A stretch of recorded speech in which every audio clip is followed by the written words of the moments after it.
नमस्कार दोस्तों, आज सुबह से एक लगातार खबर आ रही है कोविशील्ड के बारे में, जिसको लेकर बहुत सारा कंफ्यूजन हो गया है लोगों के अंदर। आपको पता है कि कोविशील्ड हो गया, कोवैक्सीन हो गया, इसमें 2 डोज दिए जा रहे हैं। ये आपका जॉनसन एंड जॉनसन की तरह नहीं है जहां पर सिंगल डोज से काम चल जाएगा। तो यहां पर कंफ्यूजन ये है कि ये जो 2 डोज हैं इसको सरकार बढ़ा क्यों रही है। पहले भी आपको याद होगा सरकार ने कहा था कि जो दूसरा डोज है वो 4 हफ्ते के बाद तुरंत ले लेना है। उसके बाद सरकार ने कहा 6 से 8 वीक में लेना है। अब यहां पर सरकार कह रही है 12 से 16 वीक के अंदर लेना है। तो क्या कारण है, यहां पर आप देख सकते हो न्यूज चल रहा है, government panel suggest 12 to 16 week gap between 2 Covishield doses. और प्रेग्नेंट वुमेन को लेकर काफी कुछ यहां पर अब बताया गया है सरकार के द्वारा, उसको हम डिटेल से जानेंगे। डोंट वरी, आपका सारा जो डाउट है वो यहां पर क्लियर हो जाएगा। मैं हूं अंकित अग्रवाल और अपडेट के लिए आप मुझे फॉलो कर सकते हैं इंस्टाग्राम, फेसबुक और ट्विटर पर। मेरे लेक्चर की हर पीडीएफ आपको फेसबुक पर तो मिलेगी, प्लस साथ में आप मेरा टेलीग्राम चैनल ज्वाइन कर सकते हैं by searching Ankit Agarwal official. और जैसा कि आपको पता है यूपीएससी के एग्जाम्स आ रहे हैं, अगर आप अपनी प्रिपरेशन कर रहे हो तो आप हमारे कोर्स को ज्वाइन कर सकते हैं जहां पर हर एक चीज आपको एक जगह उपलब्ध करा दिया जाता है। चलिए देखते हैं एग्जैक्टली यहां पर हुआ क्या है। देखिए, पहला और सेकेंड डोज इसको लेकर अक्सर कंफ्यूजन बना हुआ था, पहले भी थोड़े बहुत कंफ्यूजन थे, लेकिन अब यहां पर सरकार कह रही है, बेसिकली क्या है कि सरकार जो एक्सपर्ट्स की ग्रुप हैं, कमिटीज हैं, उनके रिकमेंडेशन को यहां पर एक्सेप्ट कर लिया है सरकार ने। तो रिकमेंडेशन क्या किया गया था कि पहले के जो 2 डोज थे वो यहां पर 6 से 8 वीक के बीच में होना चाहिए। सपोज मैं कहता हूं कि आपने जो वैक्सीन है वो 1 मई को लिया, तो जो अगला वैक्सीन है वो आपका कब लगना चाहिए, 15 जून के बाद लगना चाहिए, मतलब 1.5 महीने के बाद लगना चाहिए, लेकिन 30 जून तक आपको वो लग जाना चाहिए था। अब सरकार ये कह रही है कि अगर सपोज 1 मई को आपने वैक्सीन लिया है तो यहां पर एटलीस्ट आपको 12 हफ्ता वेट करना चाहिए दूसरा वैक्सीन लेने के लिए। तो 12 हफ्ता हो जाता है करीब 3 महीने के आसपास। इसका मतलब ये हुआ मई, जून, जुलाई, इसका मतलब 1 अगस्त से अब आप वैक्सीन ले सकते हो और पूरे अगस्त महीने तक, मतलब ये जो 30 दिन का पूरा टाइम पीरियड है वहां पर आपको वैक्सीन लेना है।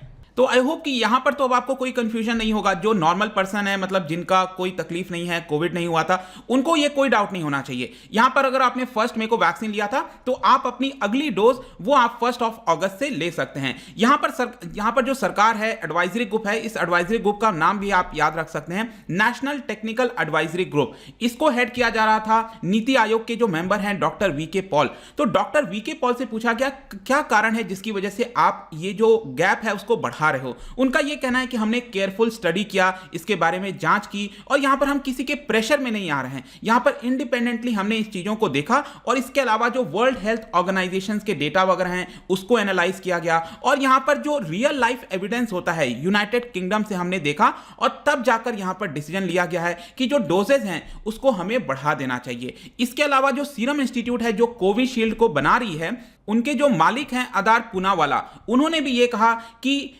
अगर ऐसा सरकार कर रही है और साइंटिफिक बेसिस पर है तो एक अच्छा डिसीजन है। उनका भी ये कहना था कि एफिकेसी और जो इम्यूनोजेनिसिटी है, अब देखो यहां पर कंफ्यूजन हो जाएगा, ये एफिकेसी क्या होता है, इम्यूनोजेनिसिटी क्या होता है। एफिकेसी का सिंपल अर्थ ये हुआ कि जितने लोगों को ये वैक्सीन लग रही है उसमें से कितने लोग बताया जा रहा है प्रोटेक्टेड हैं। जैसे सपोज आपने सुना होगा 80% एफिकेसी है। इसका सिंपल अर्थ अगर मैं कहूं तो 80% लोगों को कोरोना नहीं हो रहा है। तो एक तरह से एफिशिएंसी इसकी बताती है। अगर WHO का अगर आप मापदंड देखेंगे तो WHO का कहना है कि एटलीस्ट 75% एफिकेसी होनी चाहिए किसी भी वैक्सीन के लिए, अगर हम उसको अच्छा वैक्सीन बोलते हैं। इसके अलावा इम्यूनोजेनिसिटी क्या होता है, बेसिकली आप कोरोना वायरस जब हमारे बॉडी में अंदर आता है तो जो हम वैक्सीन ले रहे हैं वो भी तो क्या है, एक तरह का dead form of corona virus है। जब हमारे बॉडी में वो आ रहा है तो इसकी वजह से हमारा इम्यून रिस्पॉन्स कैसा है उसी को कहते हैं इम्यूनोजेनिसिटी। मतलब जो एंटीबॉडी जनरेट हो रही है हमारे बॉडी के अंदर, उसी से ये रेफर करता है। तो यहां पर पूनावाला का कहना है कि जो दोनों चीजें हैं वो और बेहतर हो जाएंगी अगर यहां पर सरकार साइंटिफिक बेसिस पर डिसीजन ले रही है। लेकिन यहां पर एक और मैं आपको डाउट बता दूं, कई लोग सोच रहे होंगे क्या कोवैक्सीन के लिए किया गया है? नहीं, ध्यान रखिएगा, कोवैक्सीन में कोई भी चेंजेस नहीं है। कोवैक्सीन 4 से लेकर 6 हफ्ते के बीच में लेना है। मतलब कि अगर आपने 1 मई को अगर वैक्सीन लगवाया तो 1 मई के बाद आपका जो अगला डोज होगा वो 1 जून से लेकर 15 जून के बीच में होना चाहिए। ठीक है, तो इसमें कोई डाउट नहीं होगा, कोवैक्सीन जैसा चल रहा था वो वैसा ही चलेगा। लेकिन यहां पर अब देखिए थोड़ा प्रॉब्लम क्या है, अब क्या है कि सरकार इतना ज्यादा थोड़ा बहुत चेंजेस करेगी तो ऑब्वियस सी बात है लोगों में डाउट आएगा, थोड़ा सा इंटेंशंस पर डाउट होगा कि सरकार क्यों कर रही है। जैसे कि पिछले बार क्या हुआ था, मार्च के महीने में सरकार ने पहली बार इसमें चेंजेस किया था। पहले सरकार कह रही थी कि 1 महीने के बाद जस्ट ले लेना चाहिए, 28 डेज हो गया आपका पूरा पहला वैक्सीन पहला डोज का, तो सेकेंड डोज आपको 1 महीने में ले लेना चाहिए। लेकिन मार्च में सरकार ने इसको चेंज करके 6 to 8 वीक्स कर दिया और अब यहां पर सरकार कह रही है कि 12 से 16 वीक्स को करना चाहिए। इसी को लेकर जो अपोजिशन पार्टी है जयराम रमेश, ठीक है, उनके द्वारा बयान आया ट्विटर पर, आप देख सकते हो, is this because there are not enough stock. तो यहां पर ठीक बात भी है कि लोगों में डाउट आएगा ये चीज कि क्या इस समय स्टॉक की कमी है, कहीं इसकी वजह से तो सरकार नहीं कर रही है। यहां पर या तो साइंटिफिक एडवाइस सही से दिया जा रहा है, यहां पर सरकार को ट्रांसपेरेंसी लाने की कोशिश करनी चाहिए। एकदम सही बात है कि सरकार को ट्रांसपेरेंसी लानी चाहिए, लेकिन कुछ हद तक मेरा भी ये मानना है कि सरकार शायद इसके साथ छेड़छाड़ नहीं करेगी, जो भी साइंटिफिक बॉडी सही एडवाइस करेगी वही सामने रखा जाएगा। तो आई डोंट थिंक कि मुझे इसमें कोई बहुत ज्यादा डाउट है कि नहीं स्टॉक कम होने की वजह से इसके साथ कोई छेड़छाड़ होगी। यहां पर जो बेस्ट तरीका है वही आई थिंक सामने रखा जाएगा। इनफैक्ट इसके अलावा मैं आपको इंटरनेशनल स्टडी के बारे में बता दूं, द लैंसेट के द्वारा जो है 19 फरवरी को भी यहां पर क्लेम किया गया था और उन्होंने कहा था कि अगर हम इसका जो डोजेज है सेकेंड डोज अगर हम उसको बढ़ा देते हैं 12 वीक से ज्यादा, तो यहां पर जो एफिशिएंसी है वो आपका 55% से बढ़कर 81% हो जाता है, मतलब इंक्रीज हो जाती है। तो अच्छी बात है अगर इंटरनेशनल स्टडी भी ये कह रही है और भारत के द्वारा जो स्टडी किया गया है वो भी ये कह रहा है, तो इसमें कोई दिक्कत नहीं होनी चाहिए। और ये मत सोचना कि पहले के जितने लोगों ने अगर लगवा लिया है कुछ हफ्तों में, इसमें ऐसा कोई प्रॉब्लम नहीं है। देखो क्या होता है ना कि ये सब रिसर्च और स्टडी के माध्यम से चीजें की जाती हैं लंबे समय से। आप खुद सोच के देखो, कोरोना वायरस कब आया था, कुछ पता ही नहीं था उसके बारे में, फिर 1 महीने बाद कुछ और एविडेंस आता है, दूसरे महीने कुछ और आता है, तो अल्टीमेटली यहां पर स्टडीज चलती रहती हैं। ये वैसा ही है, यूनिवर्स जैसा है। हमें यूनिवर्स के बारे में पहले कुछ नहीं पता था, राइट, धीरे धीरे चीजें पता चलती हैं, तो कुछ वैसा ही यहां पर भी आपको देखने को मिलेगा।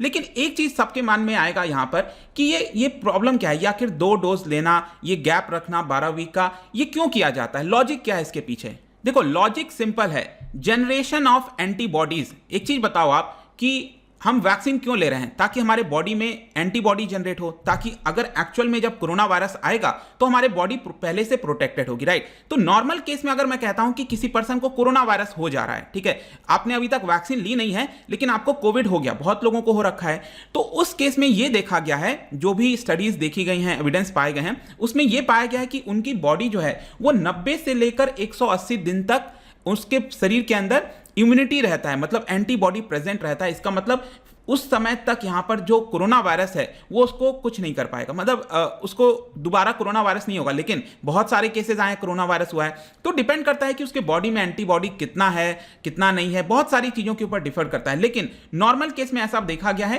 कि अगर आपको कोरोना हुआ तो आप अगले 90 दिन से लेकर 180 दिन तक आपके बॉडी के अंदर एंटीबॉडी जनरेट रहेगा। तो उसी प्रकार से जब हम ये जो वैक्सीन ले रहे हैं, वैक्सीन भी हम इसीलिए ले रहे हैं ताकि हमारे बॉडी में एंटीबॉडी जनरेट हो, राइट। तो पहला वाला जो डोज लिया जाता है, ऐसा नहीं है कि उसका कोई फायदा नहीं है। पहला डोज हम लेते हैं तो अपने आप एंटीबॉडी जनरेट करना स्टार्ट कर देता है। कौन सा एंटीबॉडी, IgG आपने सुना होगा, राइट।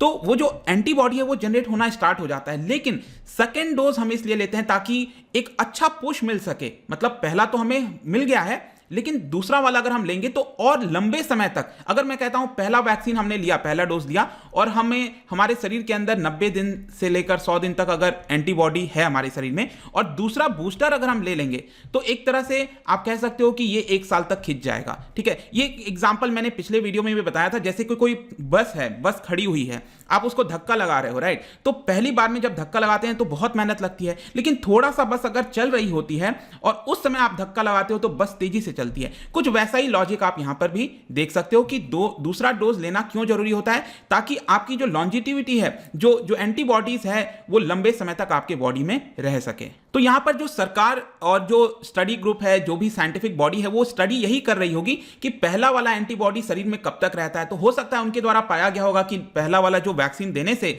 उनके शरीर में 90 दिन तक या फिर 180 दिन तक एंटीबॉडीज प्रेजेंट होता होगा। तो अच्छा है ना कि थोड़ा डिले करके हम लें। अगर सपोज ऑलरेडी पहले से खूब सारा एंटीबॉडी है और उस समय बूस्टर ले लोगे आप, तो उस एंटीबॉडी काम करेंगे क्या? कोई फायदा नहीं होगा। इट्स बेटर कि हम एनालाइज करके चीजों को बाद में डोजेस लें। तो इसी की वजह से हो सकता है कि जो साइंटिफिक बॉडी है उनका यहां पर ये रिजल्ट आया होगा और उन्होंने इस चीज के बारे में बताया। आई होप कि यहां पर अब आपको कोई डाउट नहीं होना चाहिए। मैंने काफी अच्छे से आपको एक्सप्लेन करने की कोशिश की, लेकिन एक दो डाउट और होगा कि जिन लोगों को कोविड हो चुका है, ठीक है, सपोज आपको कोविड हुआ और 15 दिन बाद आपका टेस्ट नेगेटिव आ गया, मतलब आप ठीक हो गए। 1 मई को आपका कोविड हुआ और 15 मई को आप ठीक हो गए, नेगेटिव टेस्ट आ गया। तो 15 मई से लेकर, मैं इसीलिए डेट साथ में लिख रहा हूं, 15 मई से लेकर अगले 6 महीने के बाद अब आपको वैक्सीन लेना चाहिए। ठीक है, समझ में आ रहा है? यहां पर जो साइंटिफिक बॉडी है उनका यह कहना है कि जिनको कोविड हुआ है और कोविड खत्म होने के बाद से लेकर अगले 6 महीने के बाद उनको यह वैक्सीन लेना चाहिए। और इसका लॉजिक आप सेम लगा सकते हो। मैंने आपको बताया था ना कि नेचुरल अगर कोविड होता है और जो इम्यूनिटी जनरेट होती है वो 90 से 180 दिन तक हमारे बॉडी को प्रोटेक्ट कर सकती है। तो हो सकता है कि यहां पर इस चीज को देखते हुए 6 महीने का रिकमेंडेशन दिया गया। पहले मैंने वीडियोस बनाया था, वहां पर मैंने आपको 2 महीना बोला था ऐसा, लेकिन वो पहले के आधार पर था। अब क्या है, यहां पर जो नया चीज बताया गया है वो मैंने आपको बता दिया। और जहां तक प्रेग्नेंट वुमेन है, देखो ये भी काफी इंटरेस्टिंग। मैंने एक अलग से वीडियो बनाया था प्रेग्नेंट वुमेन को क्या वैक्सीन लेनी चाहिए कि नहीं, और मैंने उसमें क्लियरली बोला था कि जितने भी डॉक्टर्स हैं, जितने भी लोग हैं, सबका यह कहना है कि प्रेग्नेंट वुमेन को वैक्सीन ले लेनी चाहिए, लेकिन भारत सरकार अभी भी उसको अलाउ नहीं कर रही थी। लेकिन फाइनली यहां पर अब आप देख सकते हो भारत सरकार ने अलाउ कर दिया है कि प्रेग्नेंट वुमेन भी वैक्सीन ले सकती हैं, they can choose there vaccine. ठीक है, तो इसको भी ध्यान रखिएगा। कंक्लूजन में हम क्या कह सकते हैं, देखो अभी हमारे देश के अंदर वैक्सीन लगवाना बहुत जरूरी है। चीजें तो बढ़ तो रही हैं लेकिन उतना तेजी से नहीं हो पा रहा है। 17.5 करोड़ डोजेस दिए जा चुके हैं, लेकिन जो फुल्ली वैक्सीनेटेड पॉपुलेशन है वो जस्ट 2.5% से भी कम है। और सीरम इंस्टीट्यूट का कहना है कि अगस्त के महीने से हम जो प्रोडक्शन है वो 10 करोड़ कर देंगे। अभी करीब 5 से 6 करोड़ के आसपास बताया जा रहा है, पर मंथ की मैं बात कर रहा हूं, और इसको बढ़ाकर हो सकता है 10 करोड़ कर दिया जाएगा। तो लेट्स सी कि आगे क्या होता है। बट आई होप कि इस वीडियो के माध्यम से आपके कोई ऐसे डाउट्स नहीं रहने चाहिए। आई होप कि मैंने सब कुछ क्लियर कर दिया होगा। जाने से पहले मैं आपके लिए एक क्वेश्चन लेकर आया हूं। क्या आप मुझे बता सकते हो फर्स्ट साइंटिफिकली अप्रूव्ड वैक्सीन कौन सी थी? दुनिया की कौन सी पहली साइंटिफिकली अप्रूव्ड वैक्सीन थी? इसका जो राइट आंसर है आपको पता ही है, मेरे इंस्टाग्राम पर तो मिलेगा ही। अगर आप वहां पर नहीं हो कोई बात नहीं, टेलीग्राम से ले सकते हैं। मैं कई सारे एमसीक्यूज यहां पर डालता रहता हूं, स्टोरीज के फॉर्म में आप जाकर प्ले कर सकते हो। अगर आप मुझसे इकोनॉमी पढ़ना चाहते हो, कोई भी कोर्स परचेज करना चाहते हैं, आप स्टडी IQ ऐप पर जा सकते हैं। आई होप कि वीडियो आपको पसंद आया होगा। मिलता हूं आपसे next time. Till then, thank you very much, see you soon.